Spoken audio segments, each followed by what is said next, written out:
in a crude laboratory in the basement of his home. Hi and welcome back as I continue the countdown of my personal list of essential exercises for general fitness. So when I first started off all of this, I thought I was going to try and keep it to bodyweight training and bodyweight exercises alone. But to be honest with you, that would have been an outright lie. I haven't relied solely on bodyweight training exercises for many years now. And there's one exercise that has basically formed the foundation, the staple of most of what I do, the meat and potatoes of my exercises, and that is kettlebell swings. I can almost hear the collective sighs and rolling of the eyes. Oh, no, kettlebell exercises.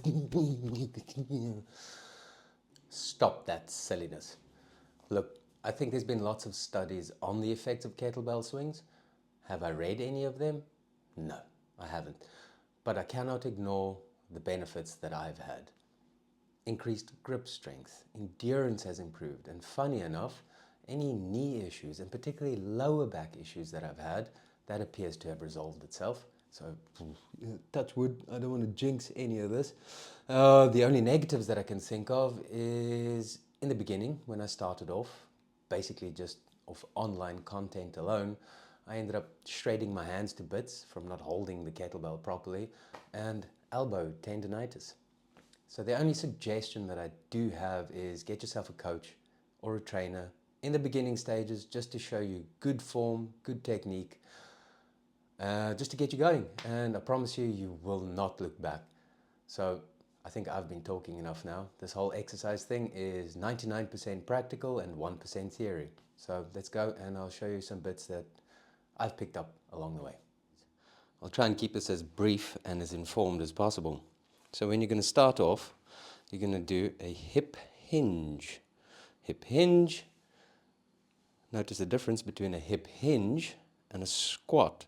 Hinge, knees are staying in the same spot. Squat, knees are going forwards and backwards, forwards and backwards. So, hip hinge, you're going to insert the kettlebell right up into your business, inside of the forearms, up on the inside of your legs, right up into your business. You're going to have your shoulders back, down. You're going to keep them tight. Squeeze the lats, bracing the core, keeping your spine straight. Here we go. And you're going to fire. Standing up rapidly, initiating the movement from your hips. Show that again. Rapid there. Arms are going to go up. Going to squeeze the legs. Pull the kneecaps up. Tilt the hips forward. Squeeze the butt cheeks. Keep them tight.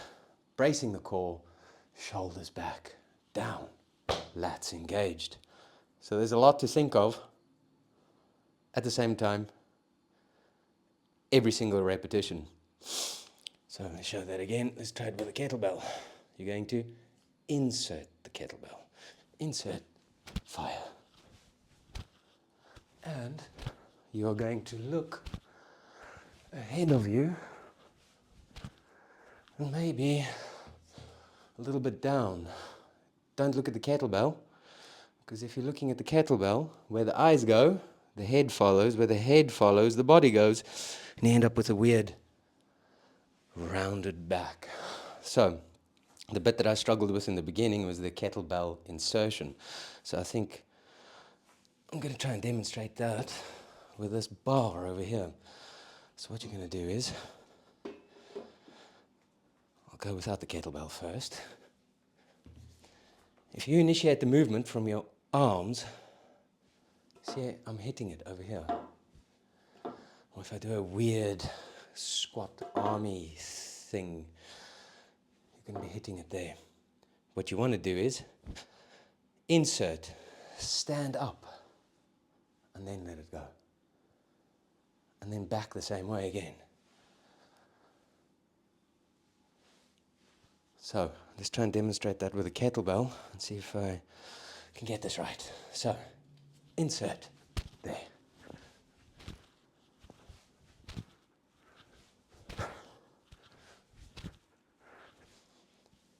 See if I initiated the movement with my arm. See, I'll catch the bar over there. If I'm doing a weird squatty thing, leaning back, doing that. And that is basically as simple as what it is. As I've said before, 99% practice, 1% theory.